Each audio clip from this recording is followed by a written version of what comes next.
이 감은 비록 피부도 거칠고 못생기기는 했지만 그러나 마음은 아주 여리고 너무나 착한 그런 감이었습니다.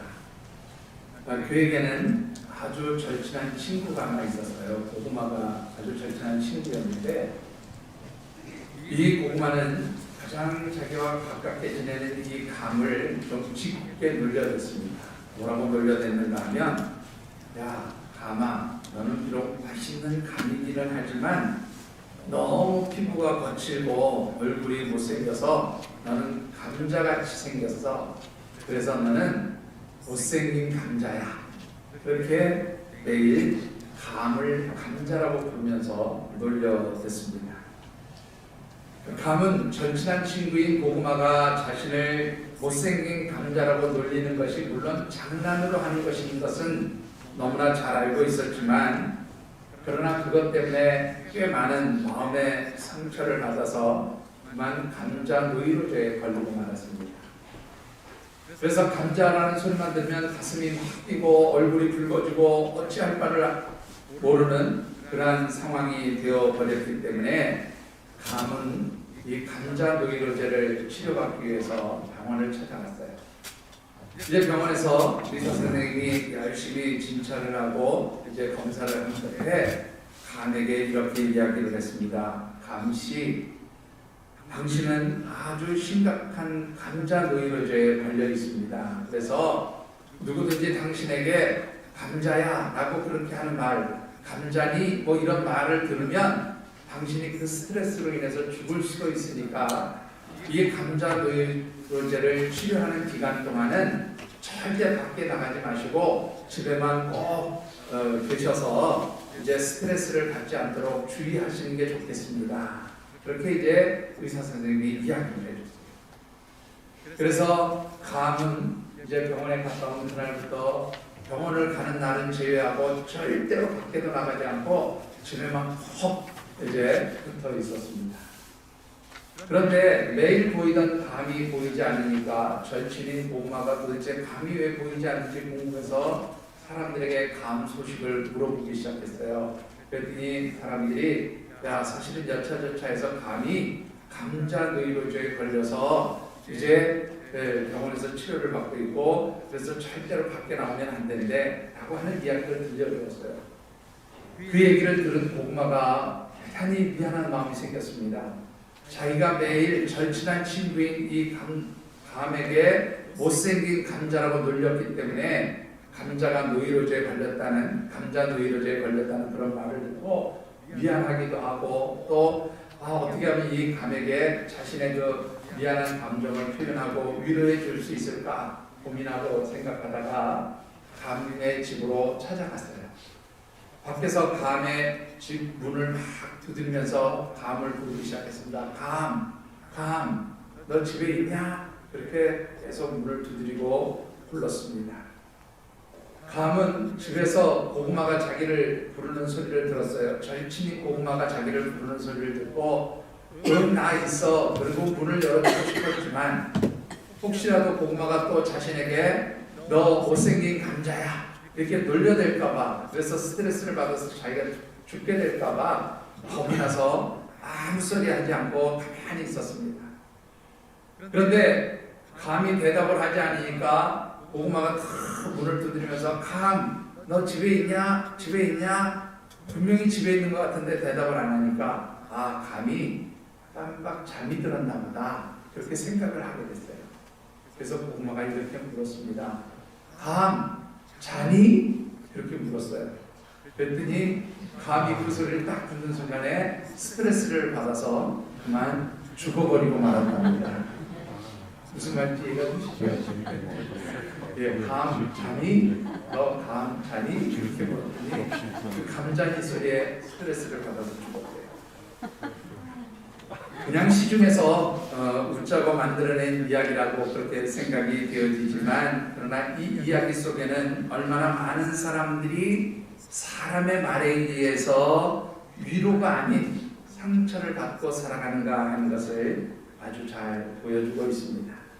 절친인 고구마가 위로하겠다고 찾아왔지만 도리어 그 부르는 말에 의해서 상처가 되고 스트레스를 받아서 죽게 되었다고 하는 이 보이지 않는 그 숨겨진 이야기 속에는 우리가 진정으로 이 세상에 살면서 누구로부터 어떤 위로를 받을 수 있는가를 고민하게 만드는 그런 이야기가 아닌가 싶습니다. 여러분들은 어떻습니까? 삶의 자리에서 많이 힘들고 어려울 때 여러분들은 누구에게서 또 어디로부터 참된 위로와 또 소망을 얻고 힘을 얻으시는지 묻고 싶습니다. 특별히 주님께서 이 땅에 오심을 우리가 기다리고 준비하는 이 성탄의 절기에 우리가 함께 나누는 말씀의 주제는, 자, 여러분들 무엇인지 아시죠? 우리 같이 한번 읽어보실까요? 성탄. 한 번만 더 읽어보겠습니다. 성탄. 예, 참으로 코로나 바이러스로 인해서 모든 이들이 다 힘들어하고 어려운 시기를 보내고 있습니다.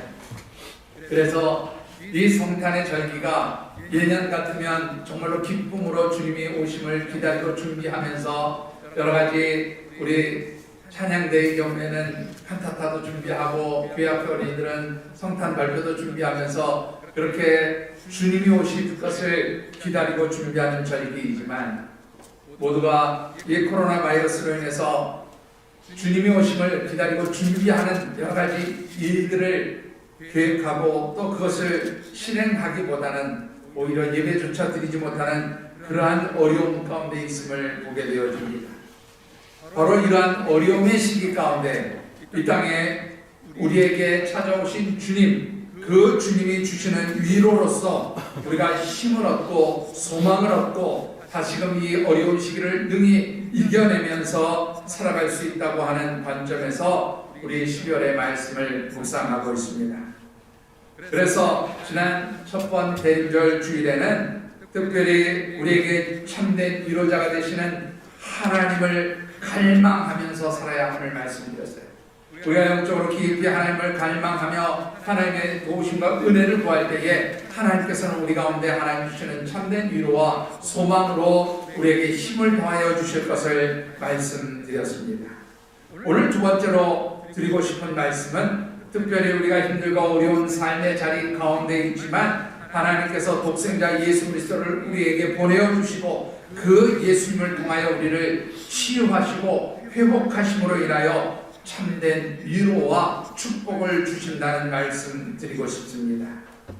오늘 우리에게 주신 하나님의 말씀은 이제 국가의 멸망을 얼마 남겨놓지 않은 북이스라엘 백성들에게 하나님께서 호세아 선지자를 통하여 주시는 경고와 위로가 담겨진 말씀입니다. 특별히 주시는 말씀을 묵상하는 가운데 광야와 같이 힘들고 어려운 삶의 자리에서 하나님께서 주시는 위로의 말씀으로 힘을 얻고 일어서셔서 다시금 이 어려운 시기를 잘 이겨내는 우리 귀한 하늘생 가족들, 믿음의 사람들이 되어주시기를 주님의 이름으로 축원합니다.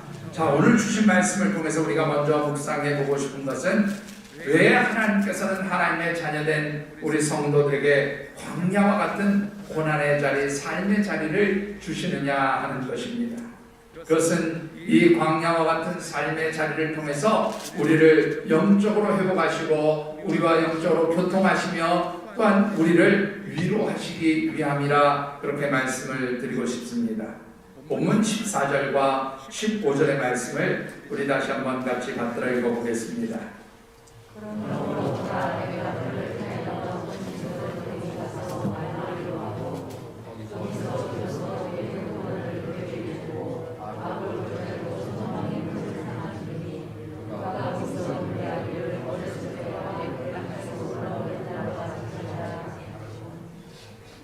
자, 오늘 이 말씀은 앞서도 말씀드린 것처럼 하나님께서 호세아 선지자를 통해서 이제 북이스라엘 백성들에게 주시는 말씀입니다. 오늘 이 말씀을 이해하기 위해서는 잠시 이 말씀이 선포되어졌던 시대적인 배경을 살펴보는 것이 도움이 될 것 같습니다. 호세아 선지자는 주전 8세기경, 그러니까 주전 755년에서 722년까지 대략 한 30여 년 동안 북이스라엘의 왕 여로보암 2세 때에 하나님의 말씀을 선포하면서 활동했던 그런 선지자였습니다. 이 호세아 선지자가 활동했던 주전 8세기, 주전 755년에서 722년 이 사이는 참으로 아이러니하게도 북이스라엘은 굉장히 안정적인 그런 시기였어요. 여러분들 보통 이스라엘 백성들에게 하나님의 말씀, 특별히 선지자들의 말씀이 선포되어지던 시대는 평안보다는 굉장히 힘들고 어려운 어떤 그런 위기 가운데 하나님의 말씀이 선포되는 경우가 대단히 많았지만, 아이러니하게도 이 주전 8세기 북이스라엘의 경우에는 정치적으로 굉장히 안정되어 있었고 경제적으로는 풍요로웠던 그런 시기였습니다. 한마디로 나라가 번성하고 번영을 누리는 그러한 시기였지요. 그런데 이런 시기에 하나님께서 북이스라엘 백성들에게 말씀을 주셨는데 그 말씀은 경고의 말씀이었어요. 자, 왜 하나님께서는 이 북이스라엘 백성들에게 호세아 선지자를 통해서 경고의 말씀을 주셨느냐 하는 것입니다. 그것은 이 여로보암 2세, 특별히 호세아 선지자가 활동하던 시기가 국가적으로는 굉장히 번영하고 안정된 것처럼 보였던 그런 시기이지만, 불과 한 30-40여 년 정도가 지나고 나면 이 북이스라엘이 아수르에서 멸망당할 그런 위기에 놓여진 상황이었습니다. 한마디로 북이스라엘 백성들이 앞을 내다보지 못하지만 30-40년 뒤면은 나라가 완전히 멸망당하는 풍전등화의 그런 상황이었다라고 하는 것입니다. 그런데 이런 풍전등화의 상황이었음에도 불구하고 북이스라엘 백성들은 세상적인 번영, 경제적인 번영에 취해서 하나님이 아닌 우상을 섬기며 또한 도덕적으로는 극심한 부패와 타락으로 살아가고 있는 그런 상황이었다라고 하는 것입니다. 이러한 상황 가운데 하나님께서는 호세아 선지자를 통해서 북이스라엘 백성들을 깨우치기 위해 주신 말씀이 오늘 본문의 말씀이라 하는 것이죠. 자, 그런데 오늘 이 14절과 5절의 말씀을 보면 아주 중요한 단어가 하나 나오는데요. 거기에 보면 하나님께서 이 북이스라엘 백성들에게 그들을 거친 들로 데리고 가서 그들을 거기서 위로하겠다, 그런 말씀을 하신 것 보게 되어집니다. 자, 여기서 거친들이라고 하는 말은요, 히브리어 원문을 보면 함미드바르라고 하는 단어를 써요. 함미드바르. 이 말은 말 그대로 광야라는 뜻도 있고 사막이라 그런 뜻도 있는데, 오늘 본문에서 사용되어진 것은 이 문자적인 의미로서의 광야나 사막을 의미하는 단어가 아니에요. 그러니까 하나님께서 여기에 보시면 내가 그를 타일러, 근데 이 그는 이 말씀, 호세아 선지자의 말씀을 듣는 이스라엘 백성들을 의미하는 단어입니다. 그러니까 이 이스라엘 백성들을 내가 실제 광야와 사막으로 데리고 가겠다, 거기서 그들을 타일르고 그들을 위로하겠다, 그런 뜻이 아니라 이 광야라는 단어가 본문에서는 상징적인 단어로 쓰여진 단어예요. 그러니까 특별히 하나님께서는 이스라엘 백성들이 실제 광야가 아니라 삶의 자리가 마치 광야처럼 힘들고 어려운 자리로 그들을 데리고 가겠다, 그런 말씀인 거죠. 자, 여러분들, 그렇다면 이 이스라엘 백성들에게 힘들고 고통을 당하는 고난의 자리 광야는 어떤 것이냐라는 것입니다. 자, 이 광야는 아수르에서 멸망을 당하게 될 북이스라엘 백성들은 물론이거니와 이 북이스라엘보다 한 100여 년 이후에 바벨론에 의해서 멸망을 당하게 되어질 남유다 백성들, 곧 전체 이스라엘 백성들이 이방 땅에서 고난을 당하게 되는 바로 그 삶의 자리를 하나님께서는 광야라, 그렇게 말씀하신 것임을 보게 됩니다. 즉 하나님께서는 북이스라엘과 남유다 모든 이스라엘 백성들이 이방 나라에 의해서 멸망을 당하고, 그래서 하나님의 백성된 이스라엘 백성들은 이방의 나라, 이방의 땅에서 광야길과 같은 그러한 고난을 당하게 하실 것이다 라고 그렇게 경고하신 말씀인 거예요. 자, 그렇다면 왜 하나님께서는 하나님이 택하시고 하나님의 자녀로 하나님의 백성으로 삼으신 이 이스라엘 백성들을 고난의 자리, 이방의 땅에서 고통을 당하게 하는 자리에 두셨느냐라고 하는 것입니다. 여러분, 그것은 이 광야가 가지는 두 가지의 영적 의미를 살펴보면 아주 분명해집니다. 여러분들, 이스라엘 백성들에게 있어서의 광야는요, 아주 중요한 두 가지의 영적 의미가 있었어요. 자, 어떤 의미입니까? 첫 번째로 광야는 이스라엘 백성들에게 있어서 고난과 징계를 통하여서 하나님의 자녀됨, 하나님의 백성됨을 회복하는 영적 회복의 자리라고 하는 그런 의미가 있었다라고 하는 것입니다. 여러분들이 잘 아시는 대로 이스라엘 백성들은 모세의 인도함을 받아서 애굽 땅을 떠나게 됩니다. 그리고 이제 하나님이 그들의 조상이었던 아브라함과 이삭과 야곱을 통해서 약속해 주셨던 젖과 꿀이 흐르는 가나안 땅을 향해서 이제 진군을 하게 되어집니다. 애굽을 떠난 지 한 1년이 지난 뒤에 하나님께서는 이스라엘 백성들을 가나안 땅에 들어가도록 하기 위해서 이제 가데스 바네아에서 잠시 머물게 하셨는데, 이곳에서 이스라엘 백성들이 우리가 가나안 땅을 한 번도 안 가봤는데 적어도 그 땅을 들어가기 위해서는 정탐꾼을 보내야 되지 않겠느냐, 그런 제안을 하게 되고 하나님이 허락해 주셔서 이제 12명의 정탐꾼을 보내게 되어집니다. 그런데 여러분들이 잘 아시는 대로 여호수아와 갈렙을 제외한 10명의 정탐꾼들이 돌아와서 하는 정탐 보고의 내용을 듣고 나서 이스라엘 백성들은 가나안 땅 입성을 앞두고 하나님 앞에 원망과 불평을 쏟아놓게 되었습니다.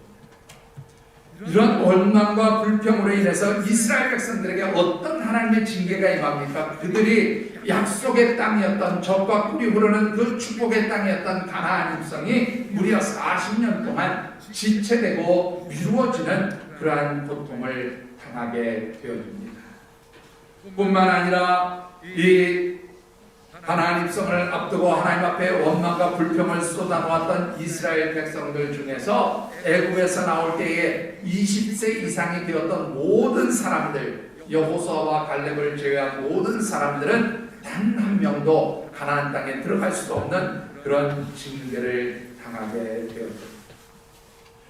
바로 이렇게 광야는 이스라엘 백성들이 하나님 앞에 범죄함으로 인해서 징계를 당한 장소였어요. 그러나 이 40년의 세월을 통해서 이스라엘 백성들은 어떻게 해요? 영적으로 하나님의 백성됨의 자리를 회복하는 그런 시기이기 때문에, 그래서 이 40년 동안의 시간을 통하여서 이스라엘 백성들은 그들의 조상들이 하나님 앞에 불평하고 원망했던 그런 잘못들을 반복하지 않고 하나님의 백성으로서 영적 정체성을 회복하면서 이제 가나안 땅으로 진군하는 그러한 준비, 회복을 하게 되어짐을 보게 됩니다.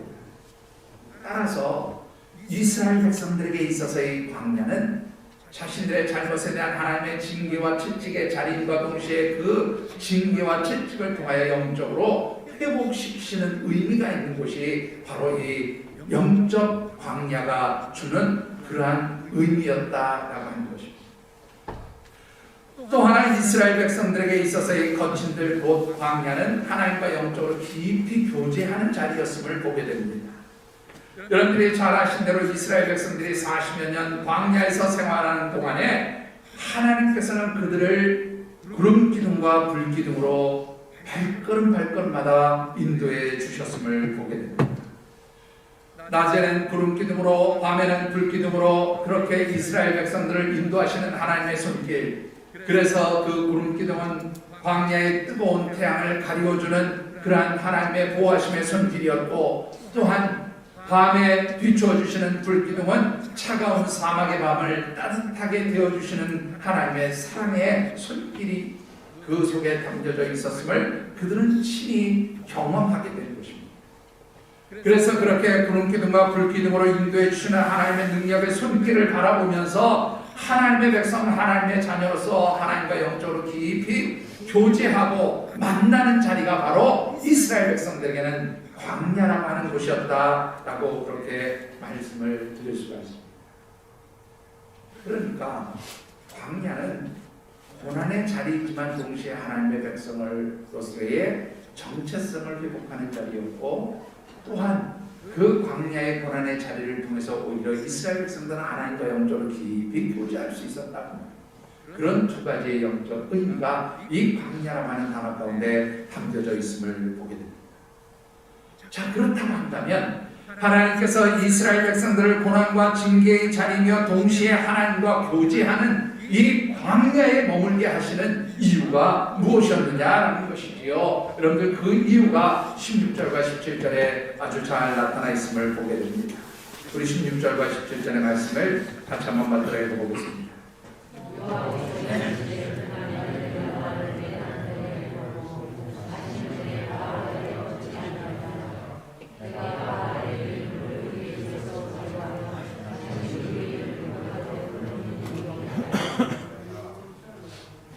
예, 여러분들 첫 번째 광야는 어떤 자리였어요? 죄를 범했을 때 하나님이 고난을 통해서 징계하고 또 그들을 책망하심으로 그들이 영적으로 회복하게 하는 자리라고 했잖아요. 자, 그런데 이 16절과 17절에 보면 이스라엘 백성들이 저지른 죄악이 있어요. 자, 어떤 죄악을 저질렀습니까? 여러분들 16절에 보시면 이런 말씀이 있네요. 그날에 네가 나를 내 남편이라 일컫고 다시는 내 발이라 일컫지 아니라. 이 말이 굉장히 중요한 단어예요. 무슨 뜻인가 하면 이스라엘 백성들이 하나님을 바알이라 불렀다는 거예요. 근데 하나님이 이스라엘 백성들이 하나님을 바알이라고 부른 것에 대해서 더 이상은 이제 듣지 않겠다. 그것을 못마땅하게 여기셨단 말이에요. 그래서 다시는 나를 바알이라 부르지 않고 나를 남편이라 부르게 하겠다. 그렇게 회복시켜 주시겠다. 이런 말이에요. 자, 그러면 이 바알이라는 말이 왜 어떤 이유에서 이스라엘 백성들이 하나님을 바알이라고 불렀을까라는 거죠. 여러분들 이 바알이라고 하는 말을요 원문 히브리어 성경에서 보면 뭐라고 되냐면 바울리라고 하는 단어를 써요. 바울리. 이 바울리라고 하는 말은 어떤 뜻인가 하면 주인 그런 뜻도 있고요. 또 남편 그런 뜻으로 사용도 되고 또 바알의 이름인 바알 그 자체를 나타내는 단어입니다. 그런데 이스라엘 백성들이 하나님을 부를 때 뭐라고 불렀어요? 하나님 우리의 삶의 주인이십니다. 하나님 우리의 통치자이십니다. 하나님 우리 모든 것의 주인이 되십니다. 이렇게 부를 때에 하나님을 뭐라 불렀냐면 바알이라고 불렀다는 거예요. 바알. 그러니까 하나님 우리의 바알이십니다. 바알이십니다. 이렇게 불렀다는 거예요. 그러니까 표현은 뭐예요? 하나님께서 우리의 삶의 주인이 되십니다라고 불렀지만 정작 하나님을 주인으로 부른 것이 아니라 그들은 바알을 자신들의 주인으로 섬겼다. 그런 말 이해가 되시죠? 그들의 입으로는 하나님을 찾고 하나님을 부르는 것 같지만 그들의 영적으로는 누구를 섬겼어요? 바알을 섬기고 바알을 자신들의 삶의 주인으로 삼았다라는 거예요. 이게 바로 이스라엘 백성들이 저지른 죄악이었다는 거예요. 그래서 하나님은 그들의 죄악을 바로잡기 위해서 바로 광야와 같은 고난의 자리 이방의 땅에서 종으로 노예로 그렇게 생활하도록 만들어 버리셨다라는 거죠. 그런데 참으로 놀라운 것은 하나님께서 그 고난의 자리 이방의 땅에서 종으로 노예로만 살게 하신 것이 아니라 그 자리를 통해서 이제는 어떻게 해요? 하나님의 백성으로 회복시키시고 하나님과 교통하는 회복되어진 하나님의 자녀로 만드시기 위해서 그들을 어디로 보내신 거예요? 바로 그 고난의 자리 광야로 보내셨다라는 말씀이 바로 이 16절과 17절에 담겨진 말씀. 그래서 다시는 이제 하나님을 바알이라고 부르는 것이 아니라 뭐라고 부른다고요? 남편이라고 부르는데 이 남편이라는 단어는 히브리어 성경에 이시라고 하는 단어입니다. 더 이상은 하나님을 주인이 아닌 하나님의 남편이 되십니다 라고 그렇게 부르게 하셨다라고 하는 겁니다. 사랑하는 성도 여러분, 혹이라도 여러분들은 지금 여러분들 자신의 삶에서 어떤 영적 광야의 자리에 머물고 계시는가 한번 살펴보시기 바랍니다. 각 사람마다 사정과 형편은 다르지만 모두가 힘들고 어려운 고난의 자리, 고통의 자리에 그렇게 머물러 있는 경우가 참으로 많은 것 같습니다.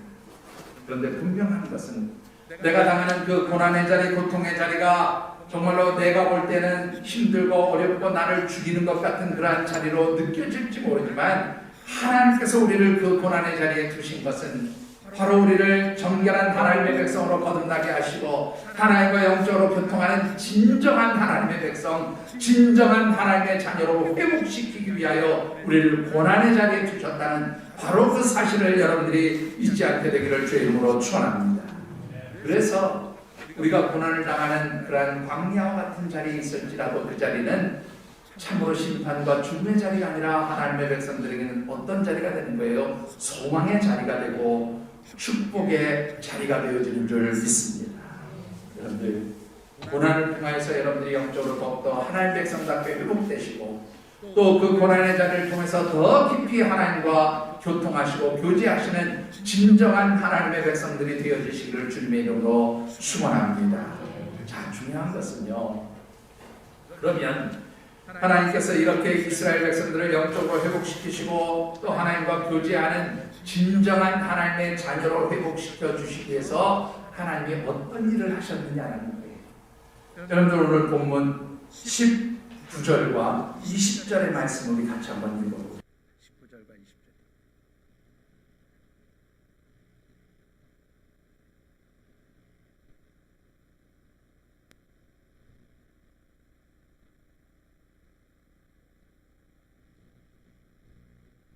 자, 여러분들 여기 보시면 19절과 20절에서요.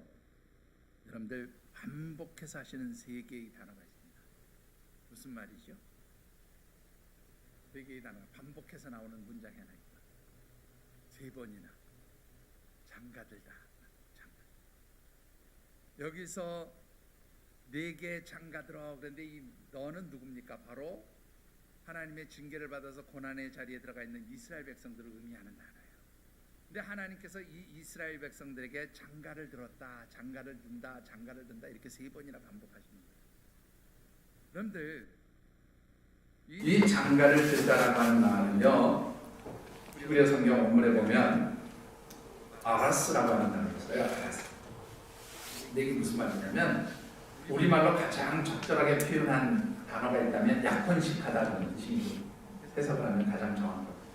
약혼하다는. 자, 여러분들 약혼은 어떤 겁니까? 이 사람이 이 남자가 이 여자가 공식적으로 부부가 될 것을 서로 약속하는 거죠. 그런데 이스라엘 백성들은 이 정혼식 혹은 약혼식이라고 부르는 이 자리에서 보통 신랑이 미래의 자기 아내가 될 신부에게 지참금을 줘요. 이제 이 사람은 내 아내입니다. 그래서 내가 이 여인에게 이제 그동안 키워주신 부모님, 좋은 아내를 이렇게 키워주신 부모님에게 감사하면서 이렇게 하면서 이제 지참금을 주는데 하나님께서 이스라엘 백성들을 아내로 삼으시면서 그들을 하나님의 신부로 삼으시면서 지참금을 주신다 그런 의미가 이 말씀에 담겨 있어요. 근데 그 지참금이 뭐냐? 5가지의 지참금을 말씀하고 있는데요. 여러분들 한번 보시죠. 표시해 놓으시기 바랍니다. 자, 19절에 보시면 내가 네게 장가들어 영원히 살되 공의와 정의와 은총과 긍휼히 여김과 그리고 20절에 진실함, 이 5가지가 하나님의 백성들에게 주시는 하나님의 지참금이에요. 하나님의 신부 하나님의 그 신부 아내로 삼으시면서 이스라엘 백성들에게 주시는 것이 공의와 정의와 또 은총과 긍휼히 여김과 진실함, 이 5가지를 지참금으로 주시겠다 그렇게 말씀하십니다. 자, 그런데 이 5가지의 지참금이 뭐를 의미하느냐? 여러분들 공의라고 하는 것은 하나님의 완전하심을 통하여서 이스라엘 백성들을 진정한 하나님의 신부, 하나님의 아내로 삼으셨다 그런 말이에요. 여기서 공의는 그런 의미를 담고 있습니다. 정의라고 하는 말은 이 하나님께서 이스라엘 백성들을 하나님의 아내, 하나님의 신부로 삼으시는데 그냥 대강대강 얼렁뚱땅 삼으시는 게 아니라 정상적인 절차를 밟아서 흠이 없는 아내, 흠이 없는 신부로 삼으셨다 그런 뜻이 이 정의라는 말 가운데 표현됩니다. 제가 시간상 다 설명을 드리지 못하고 이렇게 정리해서 설명을 드린 걸 이해해 주세요. 세 번째, 하나님께서 주시는 뭐가 있다고요? 은총이 있다. 이 은총은 하나님께서 이 신부로 삼으시는 이스라엘 백성들을 한없이 끝없이 사랑하셨다. 헤세드라는 단어로 쓰고 있는데 끝없이 사랑하심을 의미합니다. 네 번째 긍휼이라는 건 어떤 의미가 있습니까? 바로 여러 차례 말씀을 드렸는데 이스라엘 백성들이 어떠한 존재, 설사 그들이 죄를 범하고 하나님 앞에 잘못되었던 존재일지라도 그들을 어떻게 해요? 품어주시는 것, 안아주시는 것, 그런 의미가 이 긍휼이라는 단어 가운데 있어요. 그리고 마지막 진실함은 무슨 뜻입니까? 이 모든 하나님의 약속이 반드시 참되게 이스라엘 백성들에게 이루어질 것을 약속하신 말씀이 바로 진실함이라는 거예요. 그러니까 하나님께서는 이스라엘 백성들을 하나님의 신부로 삼으시면서 정말로 공의와 정의와 은총과 그리고 긍휼과 진실함으로 진정한 하나님의 백성, 하나님의 자녀, 하나님의 아내됨의 자리를 허락해 주셨다라고 그렇게 약속하고 있는 것이죠. 자, 그런데 이렇게 하나님께서 이스라엘 백성들을 하나님의 신부, 하나님의 아내로 삼으신다는 말이 오늘 이 시대를 살아가는 우리들에게 어떤 의미가 있느냐. 여러분들 이 의미를 아주 분명하게 보여주는 말씀이 바로 에베소서 5장 25절부터 27절에 담겨져 있음을 보게 됩니다. 여러분들 에베소서 5장 25절부터 27절까지의 말씀을 우리 같이 한번 받들어야 됩니다.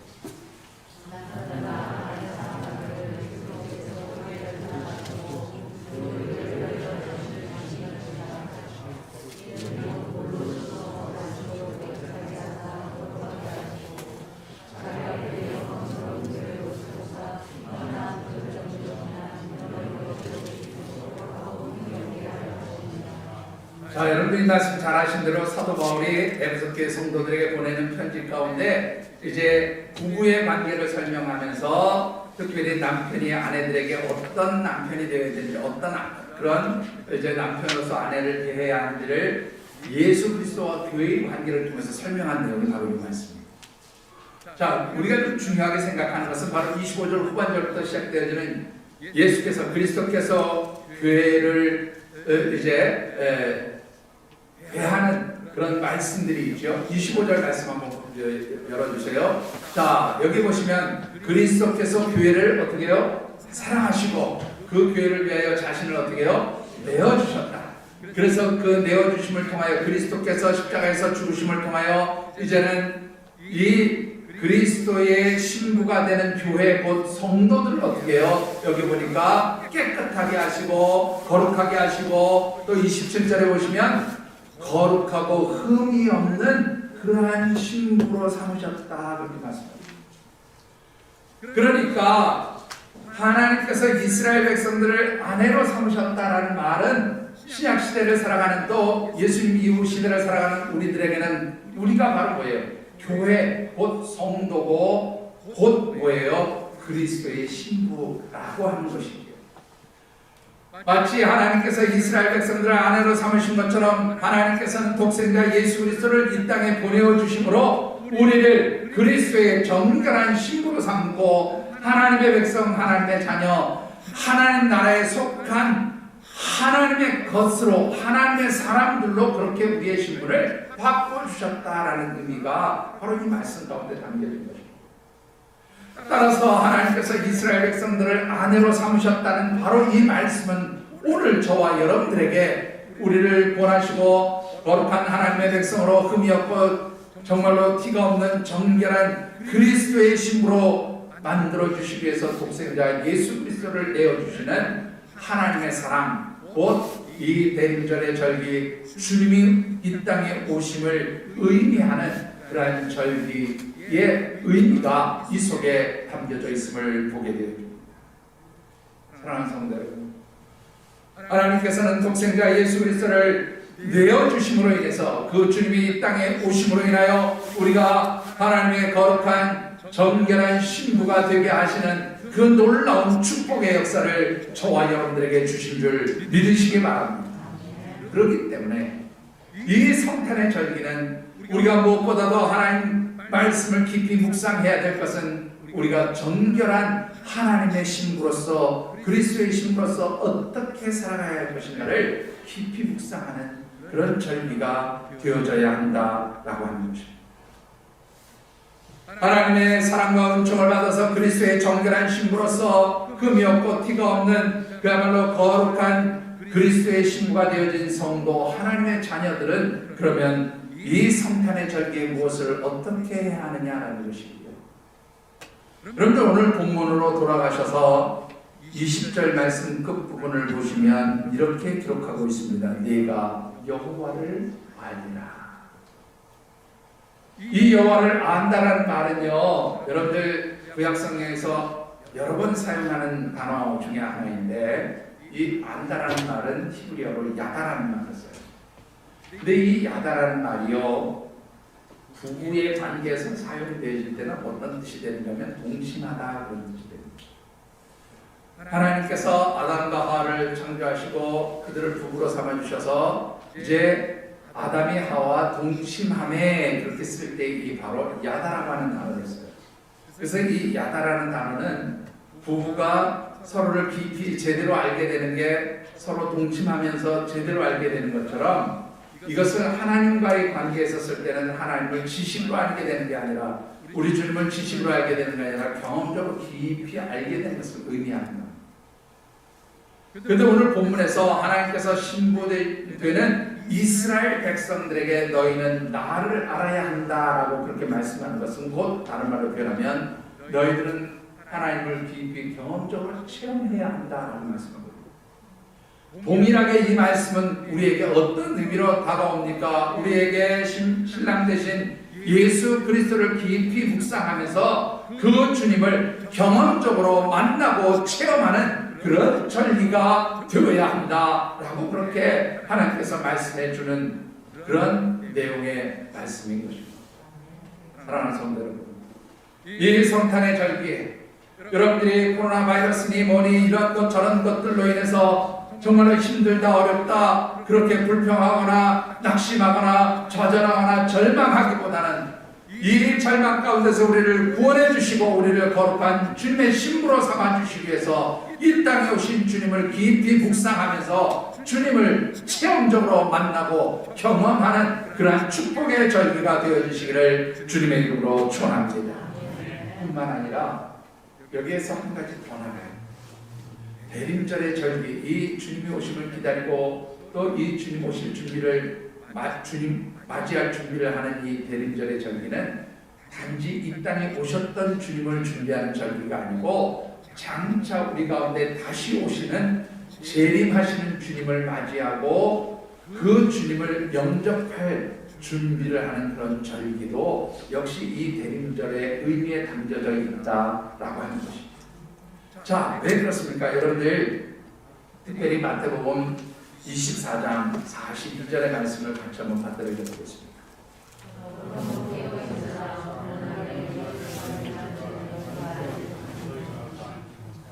자, 깨어있으라. 어느 날에 너희 주, 즉 이 땅에 오셨던 주님이 다시 우리 가운데 올지 아무도 알지 못한다. 그렇게 말씀합니다. 자, 그래서 이 말씀을 가장 비유로 잘 설명해 주신 내용이 바로 이 마태복음 24장 뒤에 이어지는 25장에 나오는 열처녀의 비유입니다. 그런데 이 열처녀의 비유에 보면 슬기로운 5처녀가 어떻게 해요? 그 등잔의 기름을 잘 준비하고 이제 언제 올지 모르는 신랑을 기다리고 있었죠. 미련한 처녀들은 같이 기다리긴 했지만 그들에게는 뭐가 준비되어 있지 않았어요? 기름이 준비되어 있지 않았어요. 그래서 막상 신랑을 맞이하려고 할 때에 신랑이 왔을 때에 이 슬기로운 처녀들은 신랑을 기쁨으로 맞이하고 신랑과 함께 천국의 혼인잔치에 들어가게 되지만 미련한 처녀들은 어떻게 해요? 그 혼인잔치에 들어가지 못한 것을 예수께서 비유로 말씀해 주신 것을 보고 있습니다. 여러분들 어떻습니까? 오늘 저와 여러분들이 그리스도의 신부로 하나님의 백성, 하나님의 자녀로서 이 땅에서 살아간다는 것은 단순하게 주님이 이 땅에 오셨으니까 그 주님을 기쁨으로 맞이합니다. 그 주님을 찬양합니다. 그 주님께 영광 올려드리기 원합니다. 단순하게 이 성탄의 절기를 즐거워하고 이 성탄을 보내는 그런 의미를 넘어서서 다시 오실 주님을 영적으로 준비하는 깨어있는 영적으로 깨어있는 그런 절기가 되어야 함도 여러분들이 기억하셔야 하는 줄 믿습니다. 이것이 바로 대림절의 영적 의미입니다. 여러분들, 주님이 땅에 오시는 이 성탄의 절기에 다시 오실 주님을 기다리고 준비하는 영적으로 깨어있는 성도들이 되어주시기를 주의 이름으로 축원합니다. 여러분들, 이 코로나 바이러스 때문에 영적으로 깨어있는 것이 아니라 다시금 영적으로 깊은 잠에 빠져있는 것은 아닌지 우리가 우리들 자신을 한번 돌이켜보셔야 해요. 코로나를 핑계로 하나님께 예배드리지 못하니까 내가 그것을 핑계로 그저 예배 안 드려도 영상으로 예배드리면 되지. 그런데 여러분들, 영상으로 예배드리신 분들 공통적으로 하는 얘기가 있어요. 예배를 드려도 환불하지 않다. 예배드리는 것 같지 않다. 왜요? 영상으로 예배드리는 것이 하나님 만나는 자리 아닙니다. 여러분들, 분명히 하나님께서 성전을 주신 것은 이 자리에서 하나님 여러분들을 만나는 것입니다. 이 자리에서 여러분들과 교제하기 원하시기 때문이에요. 그래서 하나님 성전을 주신 거예요. 그렇기 때문에 우리가 비록 이 코로나 바이러스로 인해서 법을 지키기 위해 여러 가지 제약이 되고 예배드리는 일이 쉽지 않지만, 그럼에도 불구하고 여러분들이 어떠한 자리에 있든지 영적으로 깨어서 다시 오실 주님을 맞이할 그러한 깨어있는 성도들, 영적으로 깨어있는 하나님의 자녀들이 되어주시기를 주의 이름으로 축원합니다. 이 대림절의 절기에 우리가 영적으로 깨어서 하나님의 자녀로서의 정체성을 회복하고 또 하나님과 영적으로 교통하는 그러한 하나님의 자녀 그리스도의 신부됨의 자리를 지켜갈 때에 하나님께서 주시는 위로와 축복의 역사가 있음을 보게 됩니다. 자, 하나님께서는 어떤 축복의 역사를 우리에게 약속해 주십니까? 여러 가지가 약속되어 있는데 먼저 15절의 말씀을 같이 한번 받들어 읽어보겠습니다.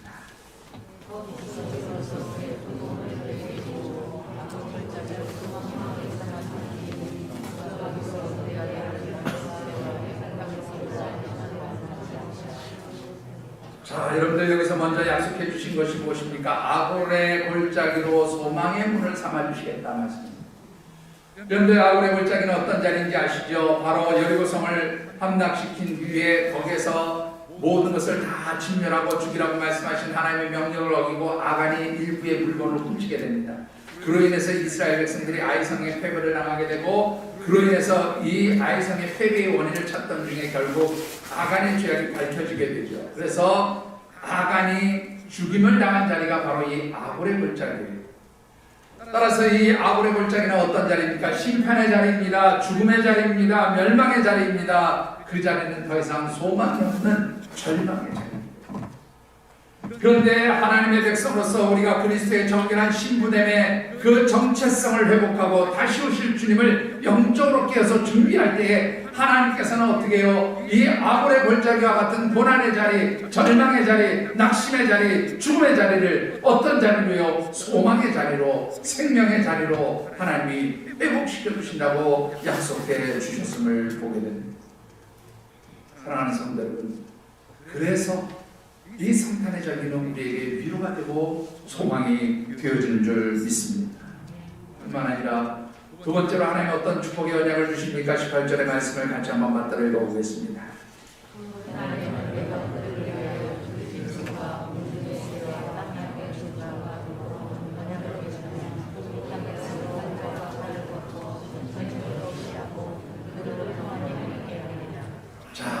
고난의 자리에 있는 이스라엘 백성들에게 이제는 무엇을 하신다고요? 평안이 눕는 그런 축복을 주시겠다고 약속하십니다. 그리고 그 평안을 누리게 하기 위해서 먼저 하나님이 뭐라고 말씀하십니까? 내가 그들을 위하여 들짐승 공중의 새 땅의 곤충과 더불어 언약을 맺겠다. 이 들짐승이나 땅의 새나 곤충, 들짐승이나 공중의 새나 땅의 곤충은요, 이스라엘 백성들을 괴롭히고 힘들게 하는 자연을 의미하는 거예요. 이스라엘 백성들이 죄악을 범했을 때 황충이 임하고 또 새가 그들의 곡식을 먹어버리고 하는 이런 일들이 벌어졌잖아요. 바로 이런 것들을 하나님이 막으시겠다는 거예요. 더 이상 자연이 너희들에게 피해를 주지 않도록 하나님께서 그 자연을 묶어두시겠다는 말씀입니다. 뿐만 아니라 이 땅에서 칼과 칼을 꺾고 전쟁을 없이 하겠다. 더 이상 외적에 의해서, 이방 나라들에 의해서, 대적자들에 의해서 이스라엘 백성들이 두려워하지 않아도 되는, 전쟁의 염려를 하지 않아도 되는 평강의 은총을 이루게 해주시겠다고 그렇게 약속한 것임을 보게 됩니다. 여러분들, 그것뿐입니까? 우리 1절과 22절을 같이 받들어 읽어보겠습니다.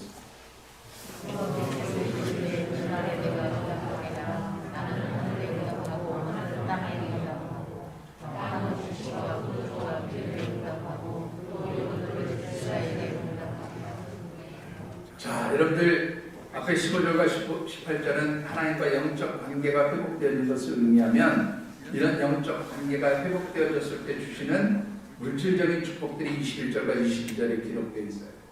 자, 여기 보시면 하나님 뭐라고 말씀하십니까? 여호와께서 이르시되 그날에 내가 응답하리라. 너희들이 무엇으로 간구하든지 내가 응답해 줄 것이라. 그렇게 말씀했어요.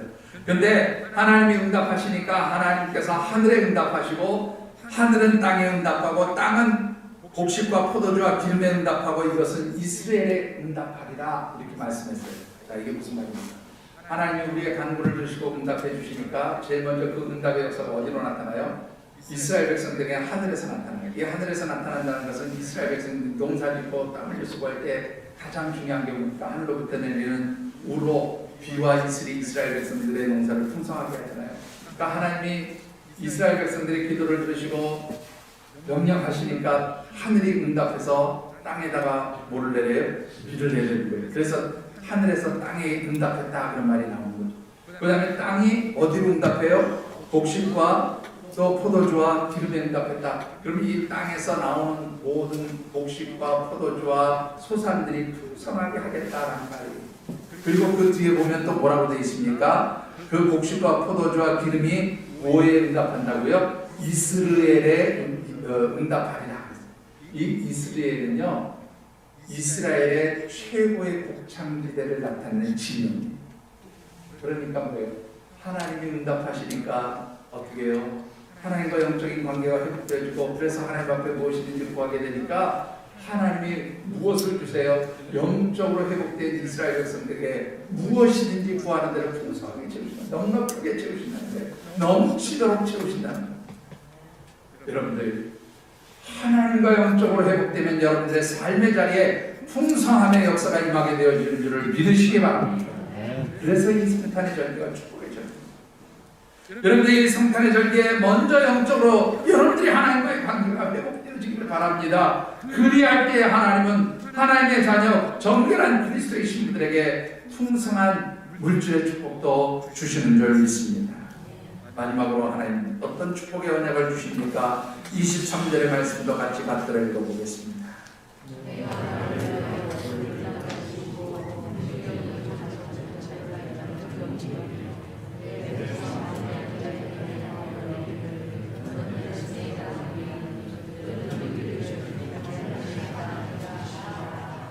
자, 여러분들 이 말씀은요, 하나님의 자녀들의 신분을 회복시켰다. 하나님의 백성들의 신분을 회복시켜 주시겠다. 그런 말. 여러분들 잘 아신 대로 호세아서는 하나님께서 호세아의 그 바람난 아내 고멜을 통해서 이스라엘 백성들을 회복시킨 것을 하나님 보여주셨던 말씀입니다. 그런데 이 호세아에게 이스라엘 백성들의 상황을, 영적인 상황을 설명하기 위해서 호세아의 아내였던 고멜이 어떻게 해요? 여러 명의 자녀를 낳는데 이게 다 뭐예요?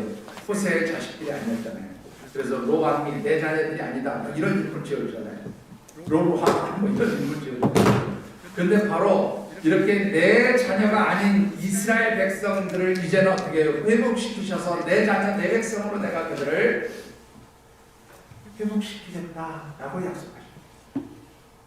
여러분, 우리가 하나님과 영적으로 회복되면 예수 그리스도 안에서 우리가 그리스도의 정결한 신부로서 하나님과 영적으로 교통하며 하나님의 자녀들의 신분을 회복하면 하나님께서 저와 여러분들에게 주시는 그 하나님의 백성으로서의 인치심과 하나님의 자녀됨으로서의 축복 허락해 주시는 줄 믿습니다.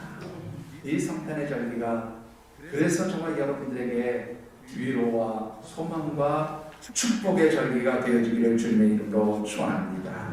말씀을 맺습니다. 여러분들 황태 좋아하십니까? 황태 좋아하세요? 아시죠? 황태하면 어디 게 가장 좋습니까? 네, 강원도 중에서도 대관령 중에서도 횡계라고 하는 곳에서 나오는 황태가 최고의 제품으로 그렇게 인정을 받는답니다. 이 횡계에 황태 덕장이 있는데요. 이 황태 덕장이 있는 횡계라는 것은 기후적인 조건으로 여러분들이 보통 이제 뭔가 뭐라 그러죠? 명태죠, 명태. 제가 그 어디 광장에 갔습니다. 그 명태죠, 명태. 명태를 잡아다가 이제 얼리면 이게 바로 이제 얼렸다 녹였다 이 과정을 반복해서 나오는 게 황태잖아요, 그죠? 그런데 이 대관령에 있는 횡계라고 하는 것이 겨울이 되면 밤에 최하 영하 10도로 떨어집니다. 그 이상 이하로 떨어집니다. 영하 10도 이하로 떨어지는데 아무리 안 떨어져도 하여튼 영하 10도까지 내려간다. 자, 뭐 심지어는 10도에서 20도 사이로 오르내리는 그런 추운 지역인데 낮이 되면 또 어떻게 해가 뜨니까요. 이 추웠던 게 싹 녹아내린다는 거예요. 그러면서 어떻게 해요? 이 다시 얼었던 게 이렇게 풀리고 또 밤이 되면 다시 얼었다가 또 낮이 되면 태양에 의해서 풀리고 이 과정을 반복하면서 한겨울이 지나고 났을 때에 황태는 아주 그 황색의 그 아주 윤기를 띠면서 최고의 입지를 보이는 아주 맛있는 그런 대관령 횡계 황태가 된다. 그렇게 이야기해요. 그리고 이 황태는 정말로 값도 엄청나게 비싸다고 그래요. 여러분들 어떻습니까? 하나님께서 우리를 고난의 자리에 두신 것은 우리를 하여금 최고의 하나님의 백성, 하나님의 자녀로 삼으시기 위한 그러한 연단과 훈련의 과정이 되어지는 줄 믿습니다. 이렇게 하나님 우리를 혹독한 시련 가운데 연단하시고 훈련시킬 때에 우리의 삶이 하나님이 인정하시는 최고의 그러한 가치를 지닌 하나님의 자녀, 정결한 그리스도의 신부로서의 삶을 살게 하시는 줄 믿습니다. 이 성탄의 자리에 주님의 오심을 진정으로 기다리고 준비하면서 정결한 그리스도의 신부로서 하나님과 영적으로 깊이 교통하고 또 하나님 주시는 은혜로 여러분들의 모든 삶의 자리를 참으로 어떤 고난 속에서도 능히 이기시고 승리하시고 소망 가운데로 나아가시는 축복의 성도들이 되어주시길 주님의 이름으로 축원합니다. 기도하겠습니다. 주시는 은혜의 말씀을 묵상하면서 우리 각자 느끼고 깨닫는 대로 결단하는 기도의 시간을 갖습니다. 하나님, 너무나 힘들고 어려워서 이 자리가 우리를 심판하시고 징계하시고 우리를 망하게 하시려는 혹은 우리를 죽이시려는 하나님의 승리이 아니었는가 의심하고 두려워하고 그래서 불평하고 원망하는 때도 있었습니다. 그러나 하나님 오늘 주신 말씀을 통해서 이 고난의 자리가 오히려 우리를 회복시키시고 하나님의 자녀됨의 그 놀라운 신분을 회복시키며 그리스도의 정결한 신부로 그렇게 우리를 세우시고 축복하시기 위한 하나님의 놀라운 선길과 섬세한 뜻이 있었음을 다시 한번 깨닫게 하셨으니 감사를 드립니다. 하나님 이 고난의 자리가 그래서 저희들에게는 오히려 하나님과 소통하는 자리, 교제하는 자리가 되게 하시고 영적으로 회복하는 자리가 되게 하시고 하나님 영적으로 저희들의 분명한 정체성 그리스도의 신부 하나님의 자녀됨의 신분을 회복하는 자리가 되게 하여 주시옵소서. 각자 느끼고 깨달은 대로 기도하며 결단하는 그런 시간을 갖습니다. 사랑의 아버지,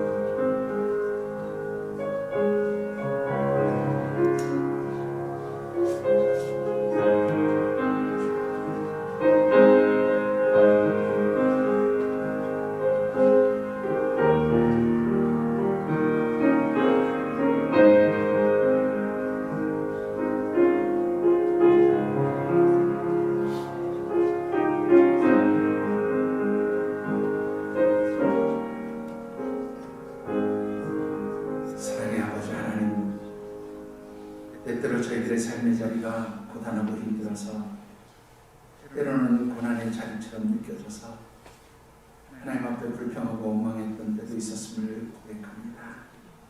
그러나 하나님 이 고난의 자리가 우리를 사랑하시되 너무너무 사랑하셔서 우리를 영적으로 하나님의 자녀됨의 신분으로 그리스도의 거룩한 정결한 신부로서의 그 위치를 회복시키시며 또한 저희들이 하나님과 영적으로 깊이 교통하고 교제하는 진정한 하나님의 자녀됨을 이루어 주시기 위하여 행하시는 하나님의 축복의 손길이었음을 깨닫게 하시니 감사드립니다. 하나님, 그러기에 오늘 우리에게 위로자로 오셔서 우리의 삶을 회복시켜 주시는 우리의 신랑 되신 주님으로 인하여 저희들이 소망을 얻게 하시고 고난의 자리를 이겨나갈 수 있는 위로와 힘을 얻게 하여 주시옵소서. 그래서 이 성탄의 절기에 주님을 깊이 묵상함으로 주님을 알고 주님과 교통하고 그래서 주님의 거룩한 정결한 신부로서 오늘의 고난을 능히 이김으로 말미암아 하나님 주시는 그 풍성한 위로의 축복들을 누리는 복된 믿음의 가족들이 되게 하여 주시옵소서. 하나님 도우시며 또한 함께 하시기를 원합니다. 하나님 저희들을 붙들어 주시옵소서.